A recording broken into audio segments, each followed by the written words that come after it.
cuentas con ellos. Y llegando el que había recibido 5 talentos, trajo otros 5 talentos, diciendo: Señor, 5 talentos me entregaste, aquí tienes, he ganado otros 5 talentos sobre ellos. Y su señor le dijo: bien, buen siervo y fiel, sobre poco has sido fiel, sobre mucho te pondré, entra en el gozo de tu señor. Llegando también el que había recibido 2 talentos, dijo: Señor, 2 talentos me entregaste, aquí tienes, he ganado otros 2 talentos sobre ellos. Su señor le dijo: bien, buen siervo y fiel, sobre poco has sido fiel, sobre mucho te pondré, entra en el gozo de tu señor. Pero llegando también el que había recibido 1 talento, dijo: Señor, te conocía que eres hombre duro, que siegas donde no sembraste y recoges donde no esparciste, por lo cual tuve miedo, y fui y escondí tu talento en la tierra, aquí tienes lo que es tuyo. Respondiendo su señor le dijo: siervo malo y negligente, sabías que siego donde no sembré y que recojo donde no esparcí. Por tanto, debías haber dado mi dinero a los banqueros, y al venir yo hubiera recibido lo que es mío con los intereses. Quitadle pues el talento y dadlo al que tiene 10 talentos, porque al que tiene le será dado y tendrá más. El que no tiene, aún lo que tiene, le será quitado.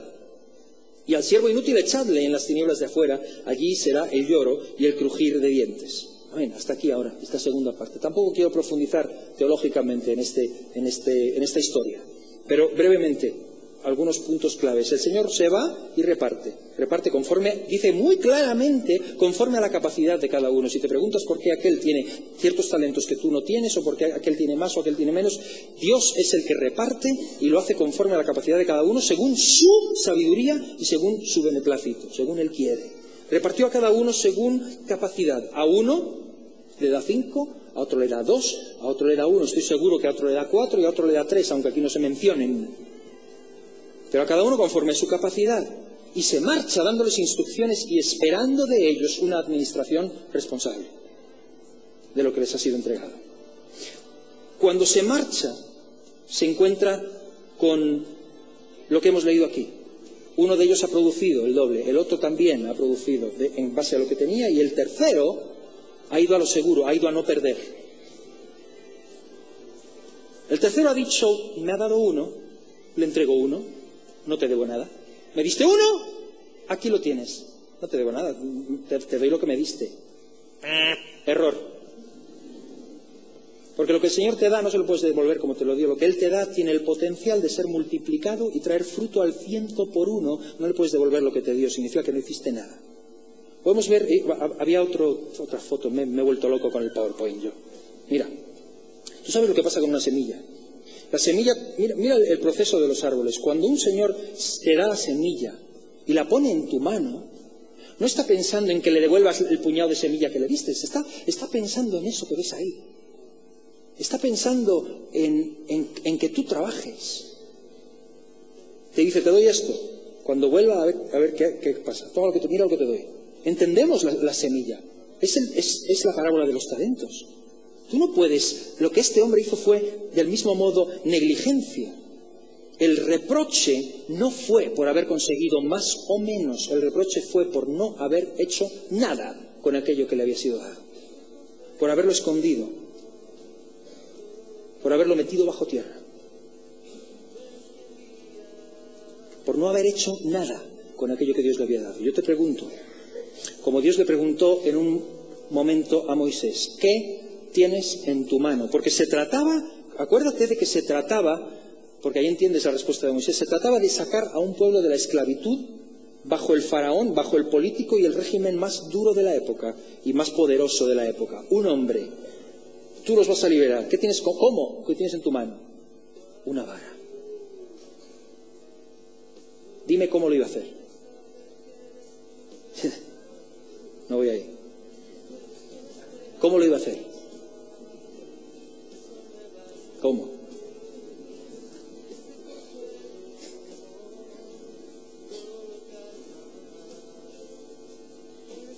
Sería un chiste fácil, pero escucha, ¿qué tienes en tu mano?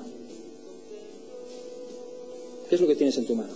Porque evidentemente Moisés pensaba que con la vara no podía hacer absolutamente nada de lo que se le estaba encomendando. Y lo que Dios le dice es: con esta vara sacaremos al pueblo. ¿Qué tienes en tu mano? ¿Qué tienes en tu mano? Porque sea lo que tengas, ¿qué tienes? Un coche. ¿Qué tienes? Un piso. ¿Qué tienes? Estudios. ¿Qué tienes? Un oficio. ¿Qué tienes? Un trabajo. ¿Qué tienes? El paro. ¿Qué tienes? Sea lo que tengas, no puedes dárselo al Señor así, sin producir nada. Dios te pide que eso que tienes lo pongas a producir para Él. Esa es la responsabilidad. Y el reproche está en un hombre que pensó que por devolverle lo mismo que le habían dado iba bien, iba seguro, y fracasó. Porque no le sirvió. Y una vez más, hay un tiempo. Estamos hablando de cosas que son para ahora, para este tiempo, que en aquel día no puede uno echar para atrás. Muchos querrán volver para atrás y rehacer lo que debieron haber hecho. Y no hay vuelta atrás. El día de la gracia es hoy, el día de hacer aquello para lo cual este tiempo está diseñado, es ahora, no en el futuro. Por último, tercer pasaje, que yo titulo de alguna forma La hora de la verdad. Y leamos esto. Dice Jesús en Mateo 25:31, cuando el Hijo del Hombre venga en su gloria, y todos los santos ángeles con él, entonces se sentará en su trono de gloria. Y serán reunidas delante de él todas las naciones. Y apartará los unos de los otros como aparta el pastor las ovejas de los cabritos. Ahora hablaremos de esto. Y pondrá las ovejas a su derecha y los cabritos a su izquierda. Entonces el rey dirá a los de su derecha, venid, benditos de mi Padre, heredad del reino preparado para vosotros desde la fundación del mundo. Porque tuve hambre y me disteis de comer. Tuve sed y me disteis de beber. Fui forastero y me recogisteis. Estuve desnudo y me cubristeis. Enfermo y me visitasteis. En la cárcel y vinisteis a mí. Entonces los justos le responderán diciendo, Señor, ¿cuándo te vimos hambriento, te sustentamos, o sediento y te dimos de beber? ¿Y cuándo te vimos forastero y te recogimos, o desnudo y te cubrimos?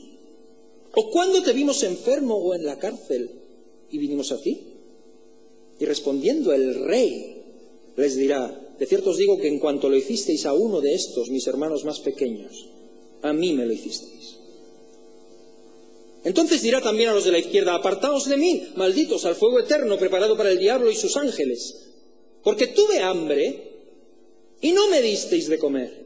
Tuve sed y no me disteis de beber. Fui forastero y no me recogisteis. Estuve desnudo y no me cubristeis. Enfermo y en la cárcel y no me visitasteis. Entonces también ellos le responderán diciendo, Señor, ¿cuándo te vimos hambriento, sediento, forastero, desnudo, enfermo o en la cárcel y no te servimos? Entonces les responderá diciendo, de cierto os digo que en cuanto no lo hicisteis a uno de estos más pequeños, tampoco a mí lo hicisteis. E irán estos al castigo eterno y los justos a la vida eterna. Amén. 3 cosas. Este es el más práctico de los 3.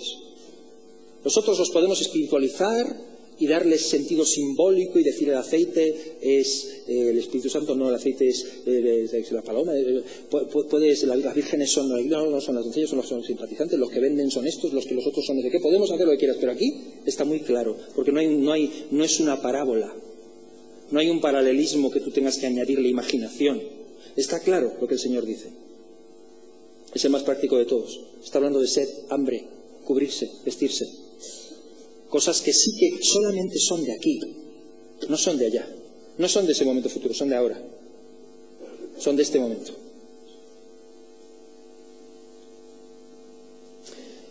Y habla de ovejas y cabritos. Y claro, decirle a una persona que es una cabra es un insulto.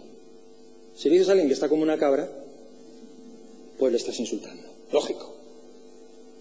Pues cuando leemos esto, yo a veces oigo hermanos que se quejan o que vienen, y yo entiendo que un pastor jamás debería decirle a un hermano, es que tú eres una cabra, eso es ofensivo, ¿no? Me alegro de que no sea yo sino el Señor quien dice esto, de ovejas y cabritos. Pues yo le digo a alguien cabrito, pero es el Señor quien usa estas palabras.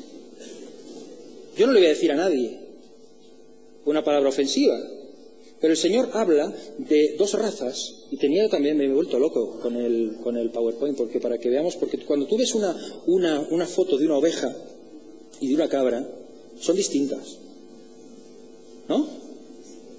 Son distintas. Y muchas veces conviven en el mismo rebaño, pero son diferentes. Tienen cosas muy parecidas, pero tienen distintivos claros. Y sobre todo, y estuve hurgando un poco acerca de esto, sobre todo es el tema de que las ovejas, un pastor, ahora hablo no del pastor, hablo de un pastor de campo, ¿no? Siempre prefiere la oveja, porque la oveja le sigue, va. Las cabras son mucho más nerviosas, tienen propia iniciativa, tienen su idea y van para adelante. Y sobre todo a la hora de dormir, no pueden dormir en el mismo redil. Las tienes las ovejas, las sabes, siempre están entrando. Las cabras se pegan contra estas, quieren salir, son tremendamente inquietas, son terriblemente difíciles de controlar y pueden malear todo el rebaño, porque se convierten en líderes en contra de la dirección que el pastor marca. Llamarle a una persona cabra no se hace. Pero lo cierto es que en Mateo 25 Jesús dice, el Padre apartará. Y está hablando no de insultar a nadie, pero está hablando de algo que tiene que ver con el carácter y la docilidad de cada uno de nosotros en cuanto a permitirle al Señor que sea nuestro guía o tener nuestra propia idea e ir adelante. Básicamente, olvídate del insulto, nadie te está insultando, pero tú tienes que saber quién eres, porque las ovejas saben, oyen su voz, le conocen y saben que son sus ovejas. Y claro, ¿cuál es la diferencia? Tú dirás, las orejas, los cuernos, tantas cosas podrían ser. En realidad, la única diferencia que Jesús hace aquí tiene que ver con algo muy práctico y lo lleva al punto de la experiencia concreta en la tierra, en el tiempo. Hay un pastor que me está llamando y yo tengo esto encendido para saber la hora porque ando sin reloj otra vez, entonces lo voy a apagar por si está interfiriendo. No le respondo porque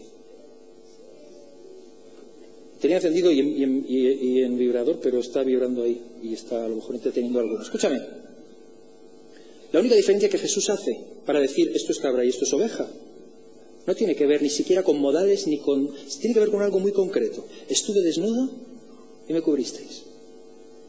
Estuve enfermo, me visitasteis. Tuve hambre, me disteis de comer. Tuve sed, me disteis de beber. Ovejas.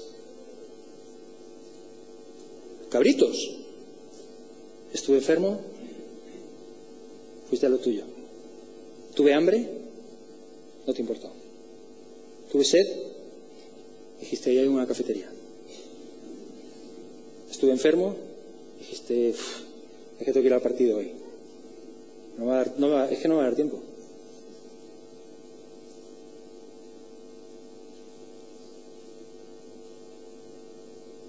Y dice, claro, a lo que a mí más me sorprende es la sorpresa en ambos. ¿Cuándo, Señor? ¿Cuándo te hemos nosotros visto a ti desnudo? ¿Cuándo, Señor? ¿Nosotros a ti? O sea, si te hubiéramos visto, hombre, pero ¿cuándo? Nosotros, tanto los justos como los no justos.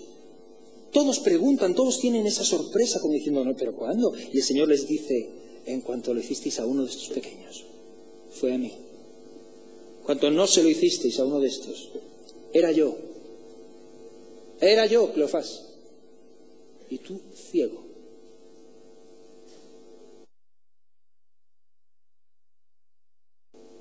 No lo viste. Y creo yo que este tercer pasaje resume mucho. Hay un pasaje paralelo en el que llegan unos señores y le dicen al Señor, Señor, pero que en tu nombre hemos echado demonios, que hemos hecho unas campañas. Y dice el Señor lo mismo que les dijo el novio a las vírgenes, no os conozco. No os conozco. Porque estuve desnudo y no me cubristeis. Pero que hemos echado demonios. No os conozco. Pero que hemos levantado, paralíticos. No os conozco. Es fuerte eso. Es muy fuerte. Es muy fuerte. En esta semana hemos aprendido, en los grupos de hogar, hemos conocido un caso concreto. Nosotros como iglesia nos gusta, como parte y brazo evangelístico de nuestra actividad, hacer algo misionero en el año. En este año yo quiero presentar, hermanos, 2 proyectos. Son distintos. Y ambos tienen que ver con niños. Ambos tienen que ver con niños sin hogar. Y la ofrenda que vamos a recoger, la ofrenda que hemos recogido en los grupos de hogar, después diré a los que no estaban en los grupos para explicar el resto de la Iglesia, pero vamos a recoger hoy al final vamos a recoger una ofrenda y va a ir destinada íntegramente a estos dos proyectos que vamos a presentar, que van a ser nuestros proyectos misioneros en este año. Y quisiera brevemente presentarlos. El primero de ellos son diferentes, muy distintos. Uno de ellos es un hogar de niños que está en España y que vamos a ver unas fotos, una descripción filmada, la vamos a ver. Ellos tienen cierto tipo de necesidades. La necesidad que nosotros podemos aportar básicamente a este lugar pues sería de una ofrenda económica, porque lo que es apadrinar niños, como ellos llaman, suele ser algo que tiene que ver con llevarse los fines de semana, estar con ellos, llevárselos a casa un fin de semana, pero es en Tarragona. Entonces, evidentemente, todo el tema de la distancia, del catalán, etcétera, pues es algo que como Iglesia nosotros desde aquí, en nuestra aportación sería de ofrenda, ¿de acuerdo? Pero me gustaría que lo viéramos y pudiéramos prestar atención. ¿Se ve a pesar del sol y todo eso? ¿Sí? ¿Hay audio también o no?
Está en Cataluña. Yo conozco personalmente a los hermanos que lo gestionan, Alex Sánchez y Carmen Collía, de años. Hermanos que tomaron esta residencia y que están día a día luchando allí con su labor. A veces los evangélicos tenemos esta idea de que queremos emprender cosas en lugar de apoyar cosas que están funcionando y que ya tienen un camino recorrido. Nuestro deseo con la ofrenda de hoy es ayudarles, apoyarles, en la medida que podamos hacerlo con una ofrenda económicamente. No se cuenta aquí casos de los niños, pero todos ellos, la mayoría de ellos son niños huérfanos o niños que han sufrido maltrato de alguna manera y son rescatados.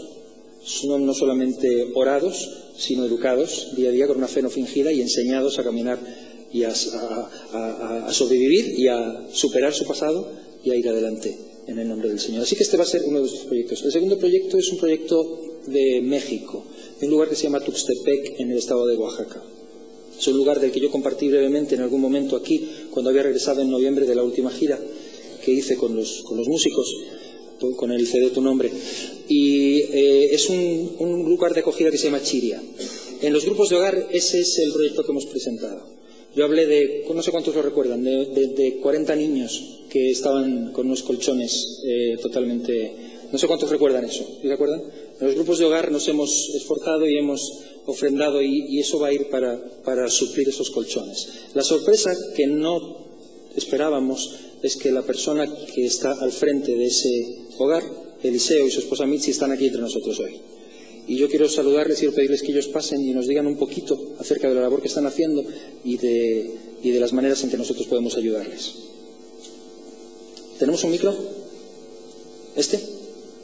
Ok.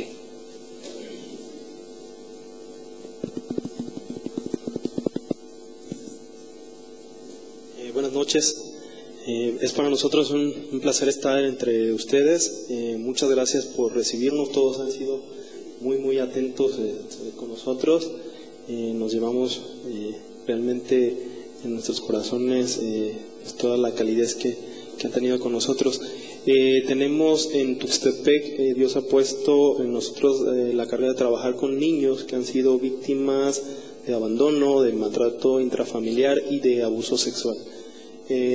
Teníamos 40, actualmente tenemos 47 niños donde se les da toda la atención psicológica, educación, van a diferentes escuelas desde preescolar. El más chiquito actualmente tiene 1 año 7 meses, hasta lo que es la preparatoria, que viene siendo, se les da educación y más, lo más importante es que los estamos guiando en el camino de Dios.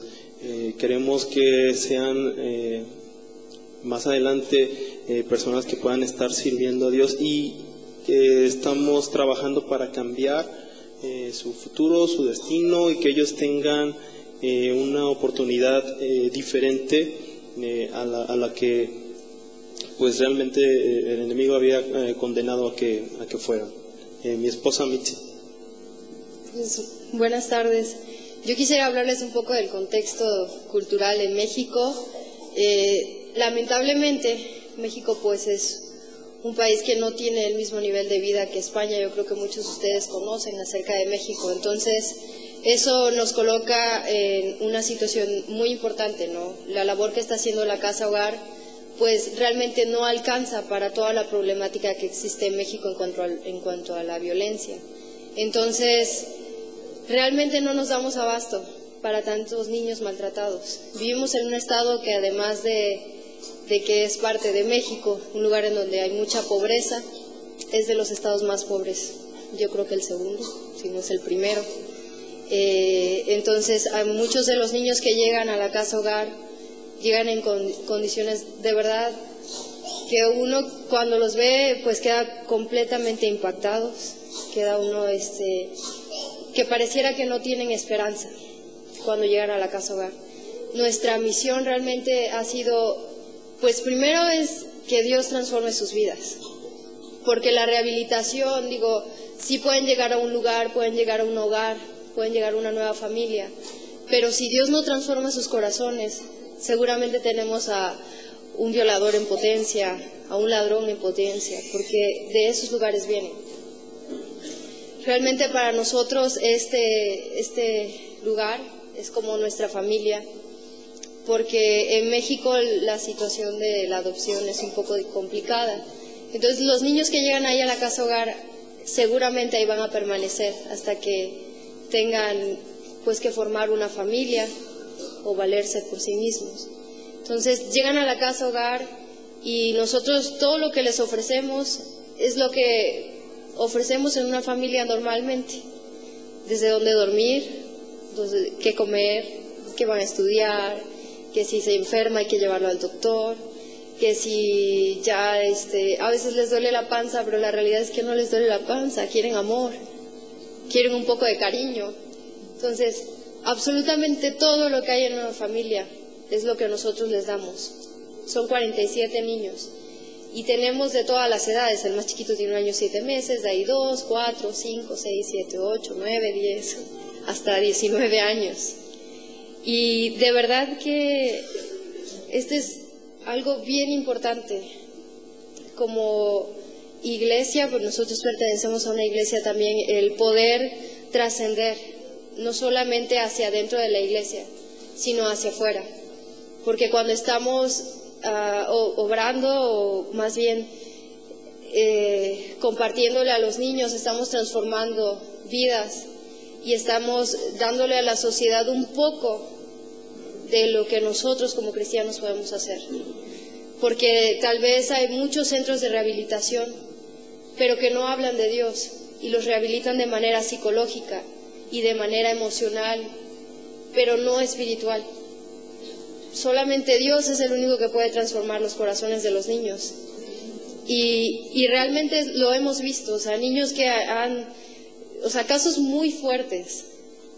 Ellos han visto muertes y sus corazones están completamente quebrados. Y cuando llegan a la casa hogar, pues lo único que queda es que Dios toque sus corazones.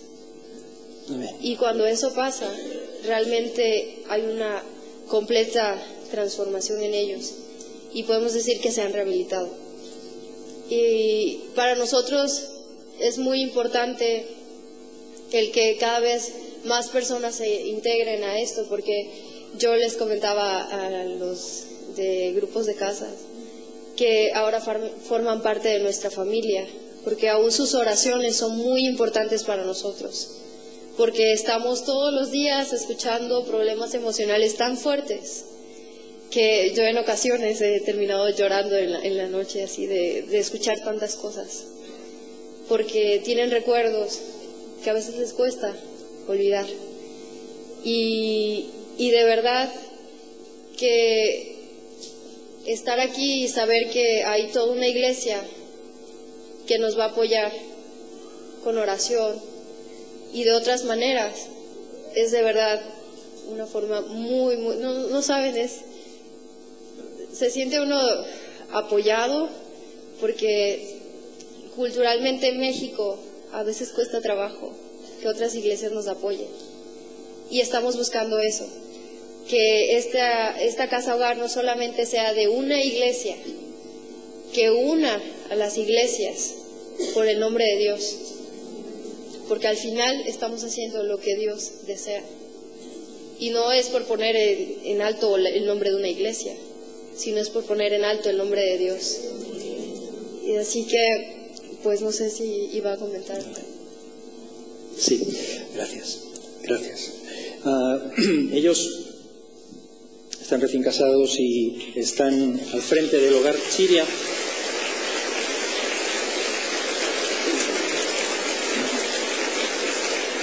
Yo quisiera terminar. La diferencia básicamente entre la casa que hemos presentado, básicamente se puede hacer mucho más con mucho menos allí que aquí en España, ¿no? Por el coste de por el nivel de vida y por todo. Las condiciones, los niños que hemos visto en estas fotos, y las condiciones de higiene y de muchas cosas que tienen allí no tienen nada que ver con lo que cualquiera de nosotros consideraría aceptable aquí.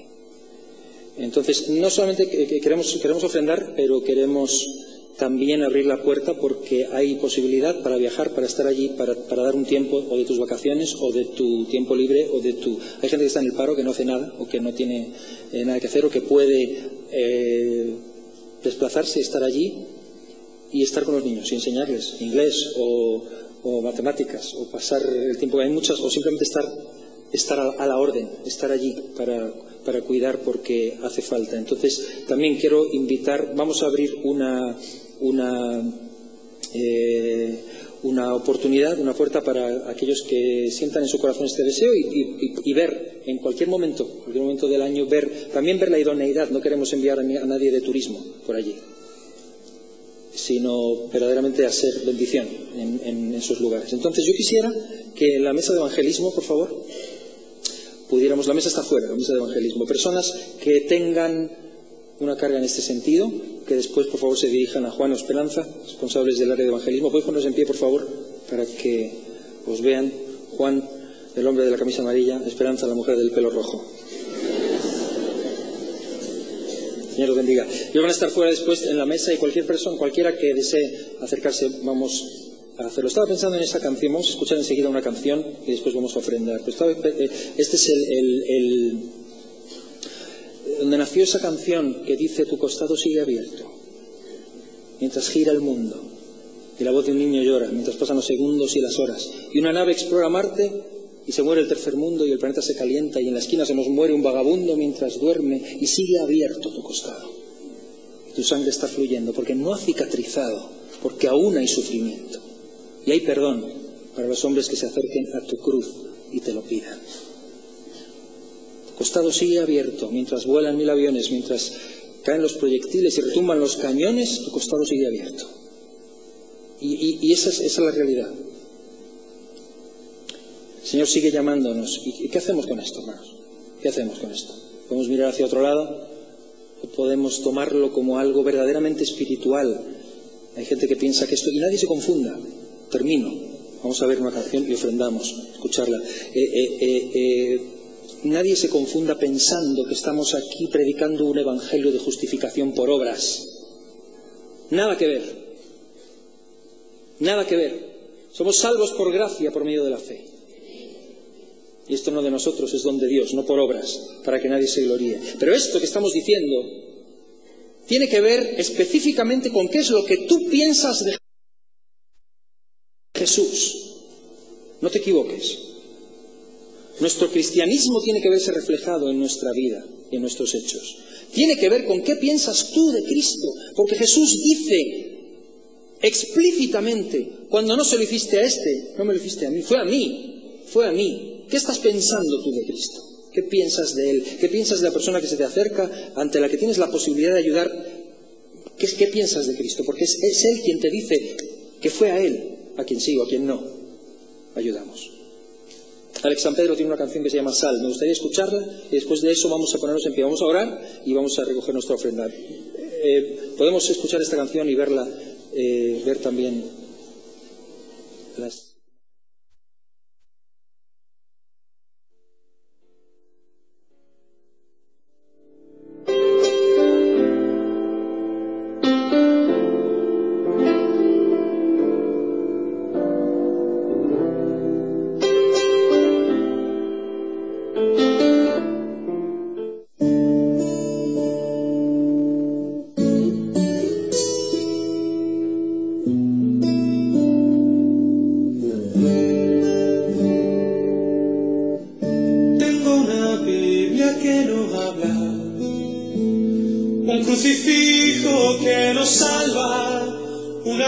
Se cansó de las montañas, tengo oraciones sin sujeto, y he predicado tantas veces en el valle de los huesos secos. Tengo noticias sin oyente, tengo pacientes esperando el milagro de los peces, pero tengo la red averiada y el vino es vinagre y el pan no sabe a nada. Tengo una sal que ya no sala, una iglesia que no sale, una luz bajo la mesa y una virgen despistada, la levadura en la nevera, mi armadura oxidada. Tengo oro y tengo plata, pero el coco ya no baila, pero el coco ya no baila.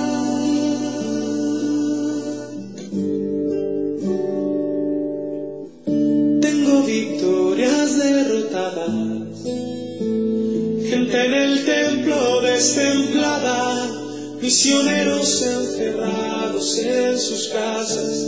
Tengo Tengo la ofrenda en el banco, las promesas caducadas. El maná está congelado, no hay calor en la palabra. Está de fiesta en la atalaya con el buen samaritano. Ya no sufren como hermanos, son cristianos sin agallas. Tengo una sal que ya no sala, una iglesia que no sale, una luz bajo la mesa y una virgen despistada. La levadura en la nevera, mi armadura oxidada. Tengo oro y tengo plata, pero el coco ya no baila. Tengo una sal que ya no sala, una iglesia que no sale, una luz bajo la mesa y una virgen despistada. La levadura en la nevera, mi armadura oxidada. Tengo oro y tengo plata, pero el coco ya no baila.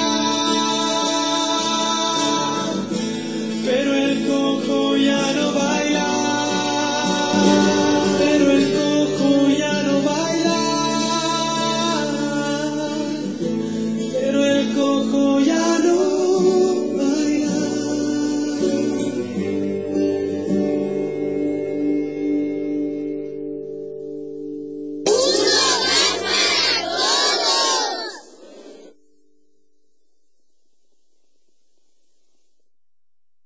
Y vamos a orar.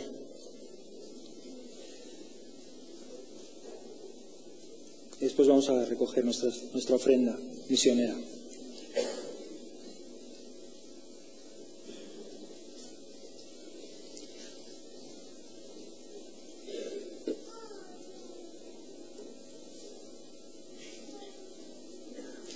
Señor, hay cosas que no podemos hacer y hay otras que sí podemos.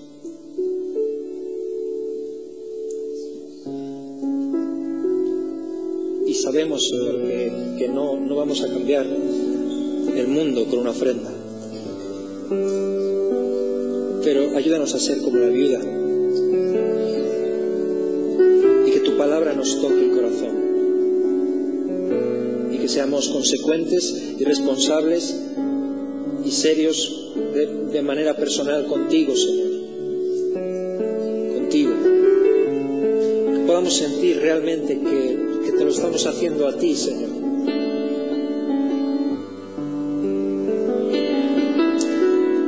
Ayúdanos a no ser jamás un salero que no sala ni una iglesia que no sale.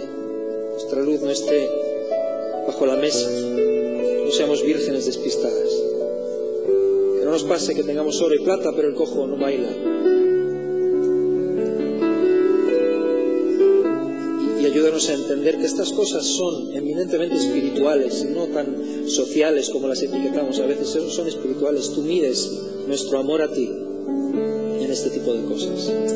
Y así te pido que abras nuestros ojos y nos hagas ser responsables delante de ti. Levantamos esta ofrenda, Señor, y la quemamos, la levantamos para ser quemada en el altar y soltamos nuestra responsabilidad al hacerlo, Señor. Lo ponemos en tus manos, lo que tú nos has dado, y lo ofrendamos para personas, niños que están en una situación de gran necesidad. Bendice esta ofrenda, Señor, y haz que verdaderamente el fruto de ella y el resultado visible sea grande, Señor. Sea grande para tu gloria y para tu honra. Bendice a nuestros hermanos, Eliseo Mitzi, bendice a Alex Sánchez y a Carmen Collía en la Rie, a todos los niños que están siendo bendecidos a través de sus ministerios en diferentes circunstancias, Señor, y queremos bendecirles con este sencillo e insuficiente acto, pero que sea nuestra contribución. Gracias te damos y te lo pedimos en el nombre de Jesús. Amén. Amén. Amén. Vamos a recoger nuestra ofrenda y vamos a hacerlo adorando al Señor. Mientras echamos a los alfolíes y